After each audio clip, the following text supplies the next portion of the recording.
لا تحسب أن الدين بعيد عن حب وحياة، وبهجرك للدين ستحيا تعشق ما قلبك يهوى، أو أن الأيام ستحلو وترى الدنيا شط نجاة. دينك بحر من آمال شط لجميل الأحلام، ليس الدين كما تخشاه ذا ممنوع ذاك حرام. فالإسلام جميل حقا هذا ليس هو الإسلام، كل أوامره تهدينا وتنادينا للخير، ينهانا عن كل طريق يأخذنا نحو الشر.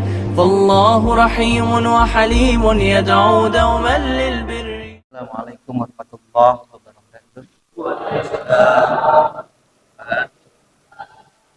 Bismillahirrahmanirrahim. Wassalatu wassalamu ala Rasulillah wa ala alihi washabbihi wa mawalah. Asyhadu an la ilaha illallah wa la syarika lah wa asyhadu anna Muhammadan abduhu wa rasuluh. La nabiyya ba'dahu. Alhamdulillahirabbil alamin. Pertama-tama rasa syukur, rasa terima kasih senantiasa kita panjatkan kepada Allah Subhanahu wa taala. Alhamdulillah kita kesempatan hari ini bisa berkumpul di sini. Bagaimana tadi disampaikan, ini ibadah kita di sini adalah tanda Allah memilih kita. Salat dan salam kita senantiasa limpah curahkan atas Nabi Muhammad SAW. Ada bapak pengurus masjid, komplek Taman Pesona, bapak warga komplek Taman Pesona yang senantiasa Allah muliakan. Baik, betul. Insya Allah hari ini kita akan insya Allah sama-sama mendiskusikan, sama-sama membicarakan tentang sebuah peristiwa, dua peristiwa besar di bulan Safar, namun sering terlewatkan dari kajian kaum muslimin. Padahal ini peristiwa besar, peristiwa yang menjadi sejarah adanya qunut nazilah. Qunut nazilah adalah qunut khusus yang dibaca kaum muslimin ketika tertimpa musibah besar, terutama ketika ada kezaliman besar yang sedang menimpa mereka. Jadi ini adalah peristiwa yang membuat Rasulullah membaca qunut nazilah selama 1 bulan. Bukan hanya, sebagian riwayat mengatakan bukan hanya di waktu subuh, tapi di seluruh waktu salat. Di mana Rasulullah mendoakan dengan terang-terangan, dengan menyebutkan jelas beberapa nama agar Allah Subhanahu wa taala membinasakan mereka. Mungkin peristiwa ini kurang terkenal karena peristiwa terjadi kalau sekarang mungkin di antara 2 bulan yang lebih terkenal. Safar itu kan ada di antara Muharram dan Rabiul Awal. Kita tentunya akan lebih ingat dengan Muharram hijrah, Rabiul Awal lahirnya Rasulullah SAW. Safar tuh kelewat. Safar sudah kelewat gitu ya. Biasanya kalau ada acara ceramah pasti Muharram bicara tentang hijrah. Bagus gitu. Bagus, harus gitu ya. Rabiul Awal bicara tentang maulidnya lahirnya Rasulullah sallallahu alaihi wasallam. Safar ini memang suka kasihan. Sama kayak bulan Ruah, bulan Sa'ban. Bulan yang kasihan karena ada di antara 2 bulan mulia yang lebih terkenal, yaitu Rajab dan Ramadan. Ramadan. Apalagi betul dari bahasa gitu. Ada image kurang baik tentang bulan Safar, dianggap sebagai bulan sial, bulan penyakit gitu ya. Ini adalah pola pikir jahiliyah yang sampai Rasulullah itu mengucapkan sebuah komentar khusus terkait hal ini. Rasulullah bilang wala tiyarata wala hamata wala safara. Tidak benar kalau ada nasib buruk itu karena ada ramalan buruk itu tidak benar. Tidak benar ada nasib buruk karena burung merpati, dan tidak benar ada kesialan di bulan Safar. Ini hadis riwayat Bukhari. Kenapa? Karena memang orang jahiliyah itu mampu punya kayak gitu. Ini mungkin tidak terlepas kalau zaman dulu, karena bulan Safar itu memang bulan buka puasanya orang Arab jahiliyah dari peperangan. Soalnya kan mereka dilarang berperang di bulan haram ya. Bulan haram itu kan dari Zulqa'dah, Zulhijjah sampai Muharram. Mereka itu nggak boleh perang, nggak boleh menampakkan permusuhan, tidak boleh menumpahkan darah. Sehingga kalau ada masalah Mereka akan tahan itu selama 3 bulan. Baru mereka akan ungkapkan, mereka akan keluarkan semua unek-uneknya, bahkan berperang habis-habisan di bulan Safar. Makanya Safar itu ada yang mengatakan berasal dari kata Safar yang bermakna sepi atau kosong. Karena biasanya di bulan Safar itu rumah-rumah itu kosong. Kenapa? Ya karena banyak orang yang keluar untuk berperang, untuk perang keluar. Gitu. Karena nunggu 3 bulan kan, kalau udah kesal sama suku yang lain, harus nunggu dulu tuh selama 3 bulan. Setelah 3 bulan, baru di bulan Safar mereka melakukan peperangan. Sampai rumah-rumah itu kosong. Makanya disebut dengan Safar. Dan bulan Safar ini juga, karena masalah politik itu, termasuk salah satu bulan yang sering dicurangi di masa jahiliyah. Kadang orang Quraisy, orang Arab secara umum, suka nggak sabar gitu ingin nyerang suku lain, sehingga kadang mereka memutuskan tahun ini mah Safar dulu dah, baru Muharram, nanti tahun depan barulah Muharram lagi, baru Safar, sampai mereka mencurangi urutan bulan. Kenapa ya? Ya itulah repotnya kalau hukum itu dibuat oleh manusia. Nah sekarang kita akan bahas insya Allah bersama-sama. Ada 2 buah peristiwa besar yang terjadi pada bulan Safar tahun 4 Hijriah, yaitu peristiwa Ar-Raji dan Bir Maunah. Mungkin pernah dengar Bapak-bapak ya? Ini peristiwa besar, sangat besar. Dampaknya pada Rasul itu menimbulkan trauma yang luar biasa, yaitu pembantaian dai-dai Rasulullah yang Rasul kirim untuk ngajarin Quran ke suatu daerah, tapi malah kemudian mendapatkan pembantaian dari orang-orang yang katanya pengen belajar Islam, tapi malah memerangi mereka. Peristiwa pertama adalah peristiwa Ar-Raji namanya. Terjadi di sebuah daerah bernama Ar-Raji.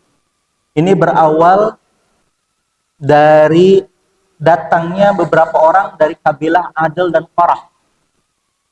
Mereka pura-pura menyatakan bahwa ada sebagian orang di antara kami sudah masuk Islam, wahai Rasulullah. Maka tolong dong, datengin ke kami orang-orang yang bisa ngajarin kami Al-Quran. Mendengar ada orang-orang yang ingin belajar Al-Quran, Rasulullah segera mengirimkan orang-orang terbaiknya, sahabat-sahabat terbaiknya, sahabat-sahabat para penghafal Qurannya. Berjumlah, ada yang mengatakan 6 orang, ada yang mengatakan berjumlah 10 orang. Dan ini sahabat-sahabat hebat semuanya. Ada namanya Asim bin Sabit, ini sahabat Rasulullah, hafal Quran, ahli perang, termasuk sebagian kecil dari kaum muslimin yang tidak lari meninggalkan Rasulullah di perang Uhud dan menjadi pelindung Rasulullah SAW. Dia ya termasuk sahabat yang memanahnya jago, berperang pakai lembing, pakai tumbaknya bisa, berperang pakai pedangnya bisa, berperang tangan kosongnya bisa. Al-Qurannya kuat, maka menjadi salah satu yang diutus oleh Rasulullah SAW. Sebagian riwayat mengatakan bahwa Asim ini adalah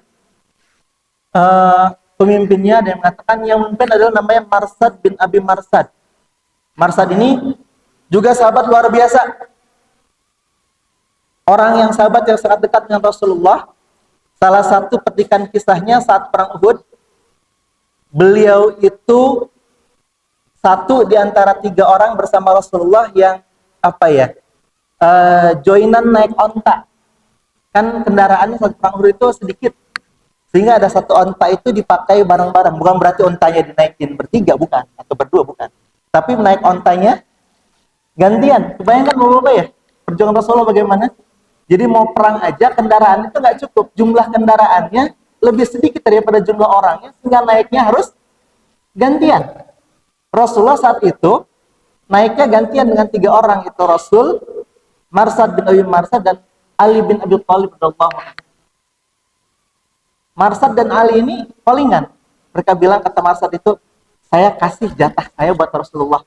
Jadi nanti pas giliran saya naik, itu buat Rasul aja. Sahabat Ali radhiyallahu anhu juga mengatakan yang sama. Ya udah, saya juga mau ngasih jatah saya buat Rasulullah. Ini buat Rasul aja lah. Gitu. Maka ketika Rasulullah sudah habis jatah naik ontanya, Rasulullah turun, diberikan kepada Marsad, kata Marsad, enggak ya Rasulullah, buat Anda saja. Kemudian Rasulullah memberikan pada Ali, kata Ali juga, buat Anda saja. Ini kan, kalau kita senang nih, kalau kita mungkin yang usianya sudah sedikit lebih tua, gantian naik kendaraan, yang lain jalan, naik, tiba-tiba yang apa? Yang gantian sama kita ngasih pilihan, silakan Pak, Bapak aja gitu. Kira-kira jawaban kita kan, oh mantap anak muda, boleh, alhamdulillah kalau gitu. Kebetulan masih pegel, tapi enggak, kata Rasul itu bilang gini sama Marsad sama Ali, sama sahabat Marsad dan Ali radhiyallahu anhu. Beliau mengatakan, Marsad, Ali, kalau kalian berdua kekuatan kakinya digabung, tanding sama saya maraton, saya bakal menang. Jadi nggak usah kasihan sama saya, naik. Maka Rasul menolak tawaran dari kedua sahabat yang mencintai. Kenapa? Memang ini kebiasaan Rasul. Kalau dalam perjuangan, Rasul tidak suka dimudahkan. Dalam beberapa kesempatan pernah Rasul itu waktu hijrah kan ya, mau naik onta, ontanya dikasih gratis sama Abu Bakar. Rasul gak mau, Rasul bayar sama Abu Bakar.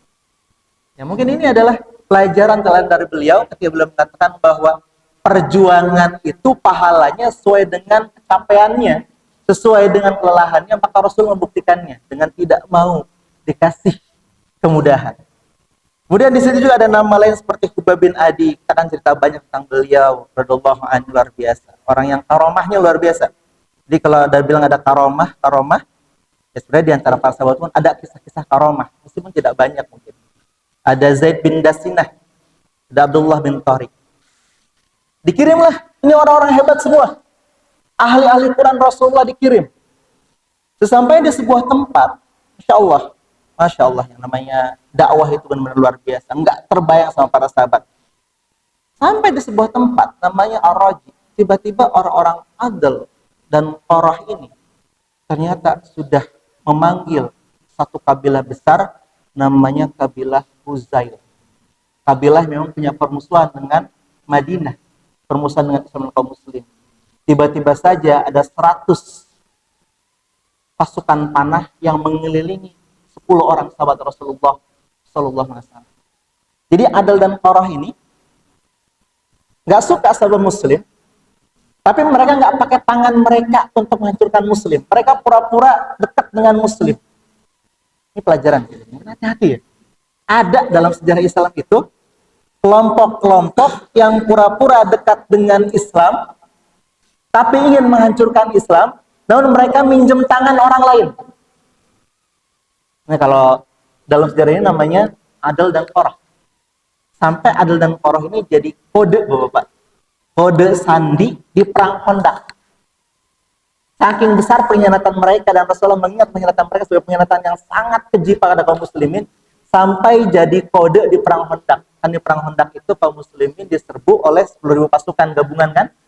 Dalam momen itu Yahudi Bani Quraisyah yang harusnya menjadi sekutu kaum muslimin, warga negara Islam, malah berkhianat. Saat itulah Rasulullah memerintahkan kepada Sa'ad bin Mu'az, Sa'ad bin Ubadah untuk menyelidiki mereka berkhianat gak? Tapi gimana caranya informasi ini gak akan benar pada kaum muslimin? Maka pakai kode ngomongnya. Ketika datang Sa'ad bin Mu'az dan Sa'ad bin Ubadah nanya, gimana Yahudi Bani Quraisyah benar berkhianat gak?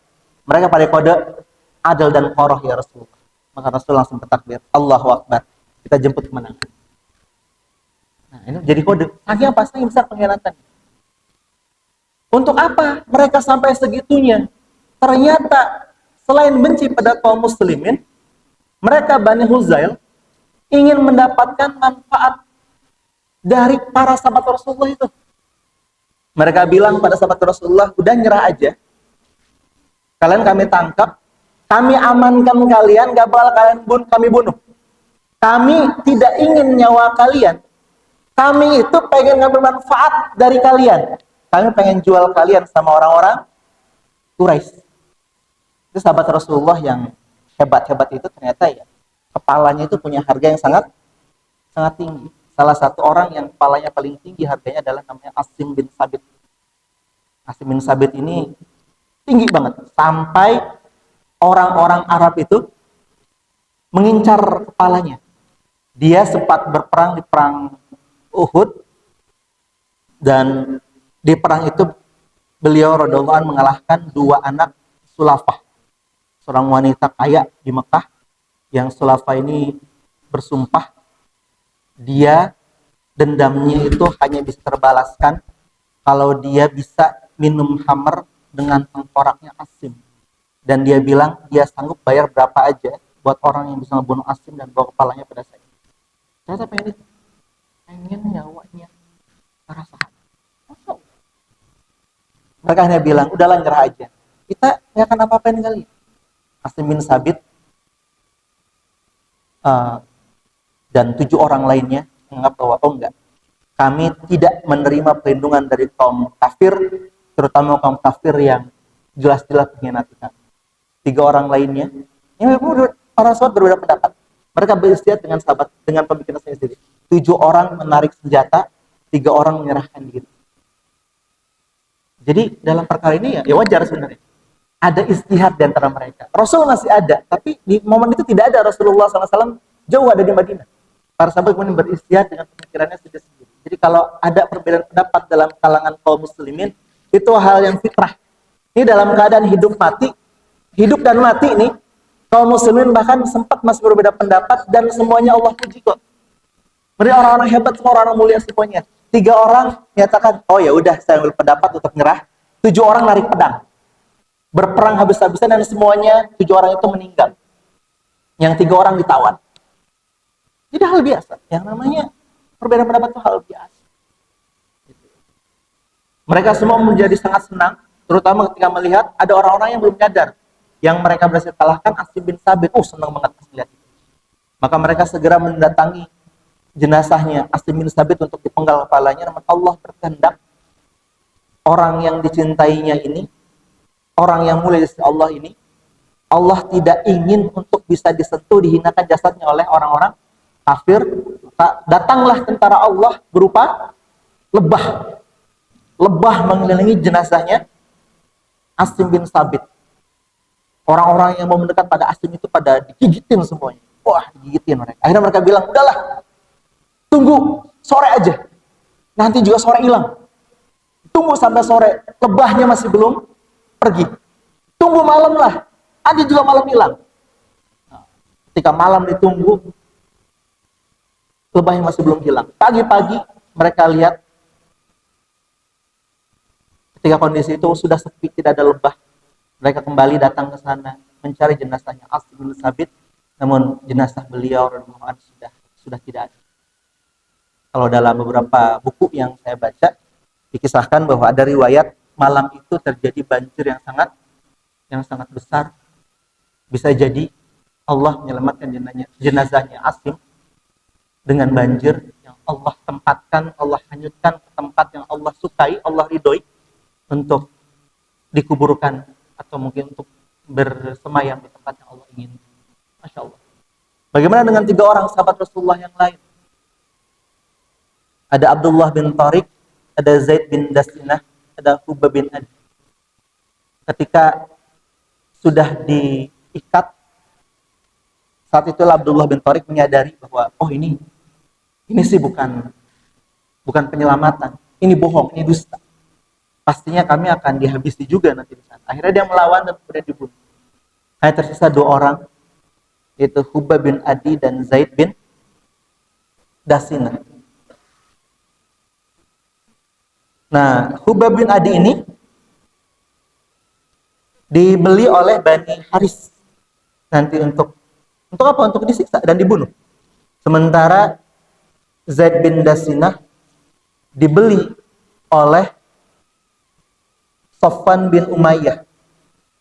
Sofwan ini anaknya Umayyah bin Khalaf. Bapak mungkin pernah dengar orang yang menyiksa Bilal bin Rabah, menindih Bilal bin Rabah dengan batu.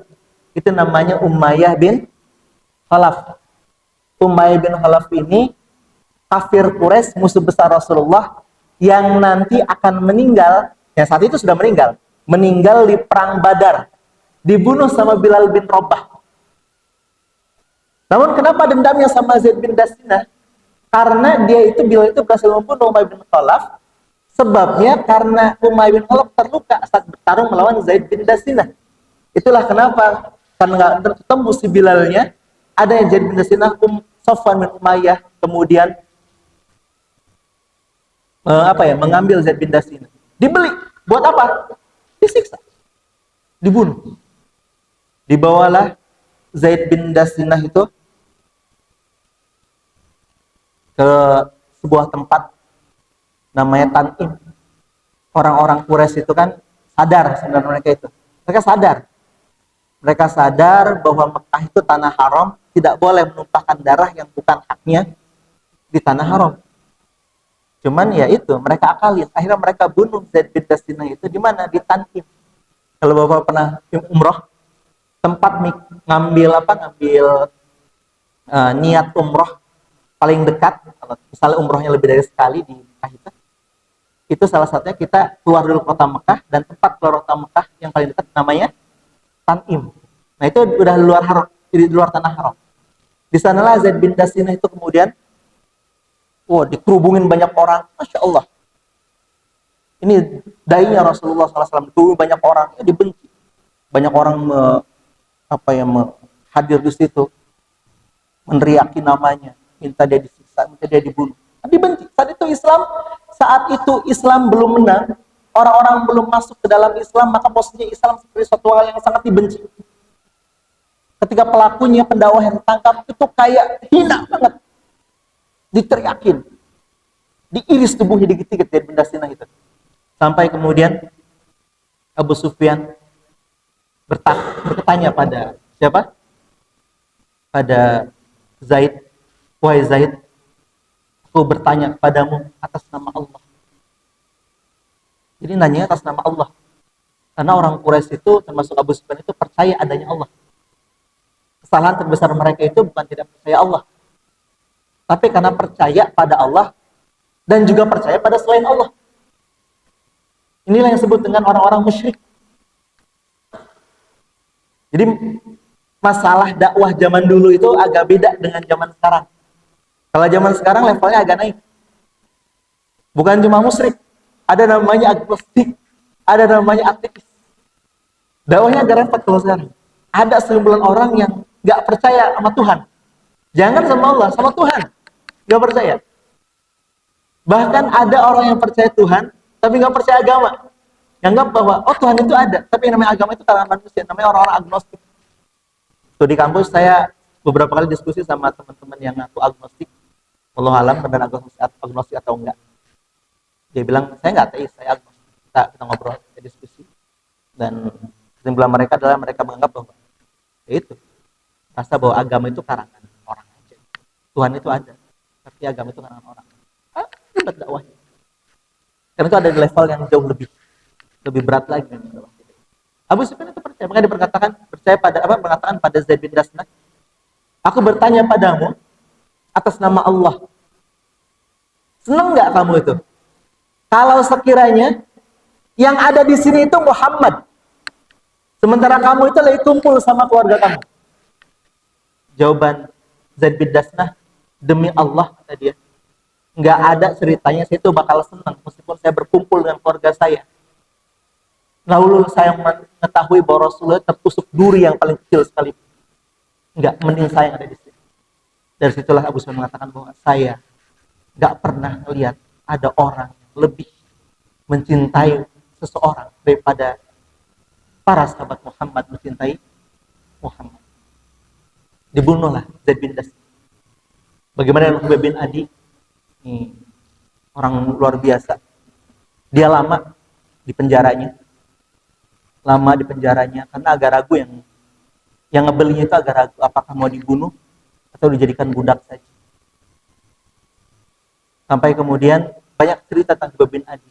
Ada orang-orang yang melihat Khubayb, Masya Allah kan, karena dia tawanan, nggak dikasih makan, diikat tangannya, nggak diberikan tempat yang layak selama berhari-hari. Namun ada orang yang mengatakan bahwa pada hari itu aku melihat Khubayb makan anggur. Entah dari mana. Sementara lagi nggak musim anggur di Mekah. Kalaupun dia bisa beli anggur, kemana? Kalaupun ada orang yang ngasih, dari mana? Karena nggak lagi musim anggur saat itu. Kalau zaman sekarang mungkin make sense. Mungkin taruh di kulkas. Zaman dulu. Ketika waktu eksekusinya tiba, mereka memutuskan, ya udah, dibunuh aja nih Khubayb. Kita bunuh aja nih Khubayb. Khubayb minta apa? Minta pisau. Dia ingin bersuci untuk membersihkan dirinya dari bulu-bulu. Laksanakan sunnah Rasulullah SAW. Pas dia lagi megang pisau, datang anak kecil, anak orang-orang Quraisy, anak salah satu orang Quraisy, duduk di dekat Khubayb.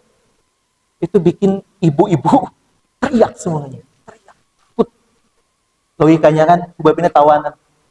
Tiba-tiba ada anak orang Quraisy mendekat sama dia, takut kan si anaknya disandra agar Khubayb bisa bebas. Namun disinilah akhlaknya sahabat Rasulullah Sallallahu Alaihi Wasallam. Akhlak. Dia bilang, jangan khawatir, saya nggak akan berbuat khianat. Ini diambil aja anak-anak. Silakan. Terima kasih pisaunya. Karena dia juga pinjam pisau. Kemudian dia siap. Dia jalan ke Taif. Udah banyak ribuan orang yang membenci dia. Benci sama dia. Pengen dia cepat mati. Pengen cepat dia disiksa. Karena saat itu seruan Islam bertentangan dengan pemikiran yang ada di kalangan Quraisy. Maka dibenci banget. Diteriakin. Lalu dia berbicara kepada orang-orang. Saat itu, boleh nggak saya sholat dulu? Saya pengen sholat 2 rakaat. Dia pun sholat dengan baik. Sholat dengan tenang. Lalu saya sholat. Dia bilang, andai kalian tidak mengira bahwa saya itu ngelunur waktu. Andai kalian tidak mengira bahwa saya itu sengaja panjang-panjangin sholat saya, agar saya itu bisa nunda waktu kematian saya, maka saya ingin nambah rakaat sholat. Ini orang pertama yang melakukan kebiasaan sholat sunnah sebelum kematian. Jadi kalau ada orang yang pertama kali, siapa orang pertama kali yang minta sholat dulu sebelum dihukum mati, itu adalah Khubayb bin Adi radhiyallahu. Sampai tibalah dia disalib, kemudian disayat-sayat tubuhnya dikit-dikit, sampai ketika dia sudah merasa tidak kuat lagi menahan segala siksaan orang-orang Quraisy, maka dia mengajukan sebuah doa yang sering dibacakan oleh beberapa, ada nih doa yang suka dibacakan oleh para mujahid. Saya beberapa kali menemukan doa-doa ini dibacakan ketika melihat kondisi saudara-saudara kita di Palestina. Khubayb berkata, Allahumma ahsihim adadan waqtuluhum badadan wala tubqi minhum ahadan. Ya Allah, kata Khubayb itu, hitunglah mereka satu persatu, binasakan mereka semua, dan jangan biarkan seorang pun hidup di antara mereka. Setelah itu Khubayb pun meninggal. Ketikan kisah ini tuh kayak Masya Allah gitu. Kayak seolah-olah berakhir di situ ya. Ternyata enggak. Yang menarik dari kisah Khubayb bin Adi, di antara ratusan orang yang hadir di situ, yang melihat bagaimana dia disiksa, dia dibunuh, ternyata ada satu orang pemuda yang kemudian sejak hari itu tidak bisa tidur. Setelah dia pulang ke rumahnya, selalu kebayang wajahnya Khubayb bin Adi. Tenangnya dia saat dia sedang sholat. Tenangnya dia saat dia sedang menjalani hukumannya.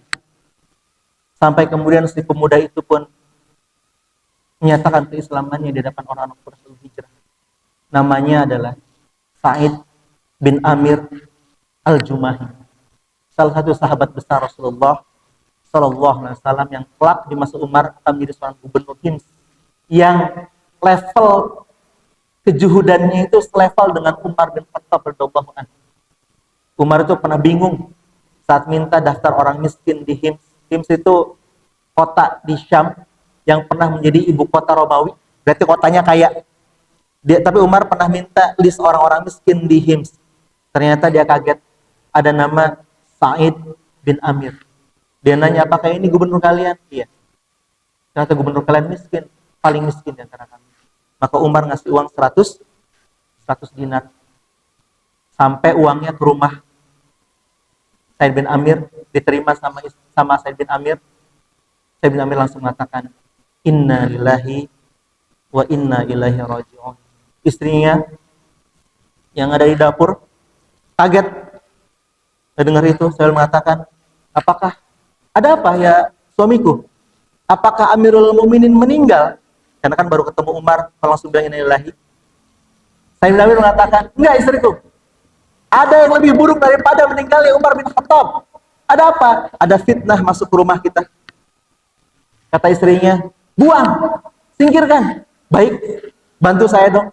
Pas dilihat ternyata duit 100 dinar. Kalau dirupiahkan sekarang sekitar 750 juta. Karena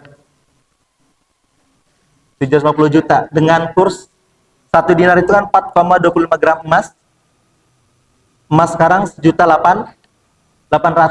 Maka Sa'id bin Amir bersama istrinya langsung membagikan harta yang dikasih sama Umar bin Khattab pada penduduk Hims sampai nggak tersisa sama sekali di tangan. Ini yang bikin dia miskin. Kan dia nggak digaji.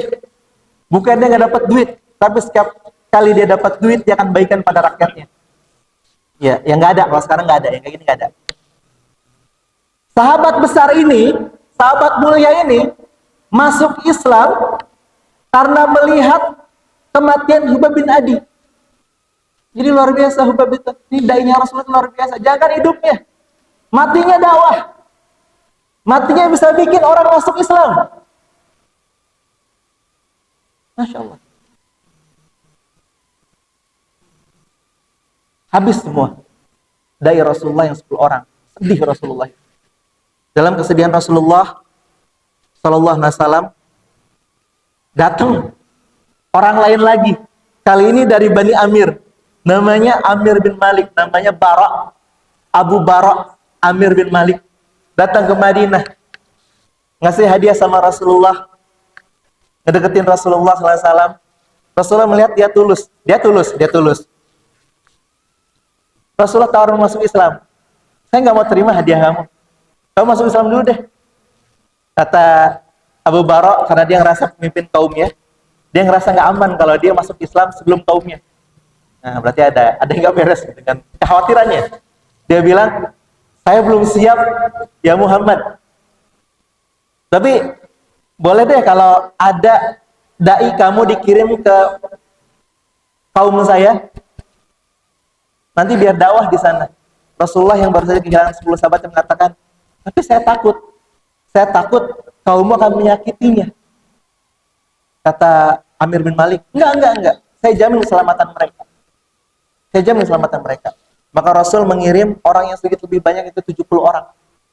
70 orang sahabat Rasulullah. Dakwah lagi, ini dakwah. 70 alul qura terbaiknya Rasulullah. Membaca Qur'annya Rasulullah SAW. Yang hafal Qur'an. Pergi ke daerah Najd. Najd itu sekarang itu ibu kota Arab Saudi itu apa?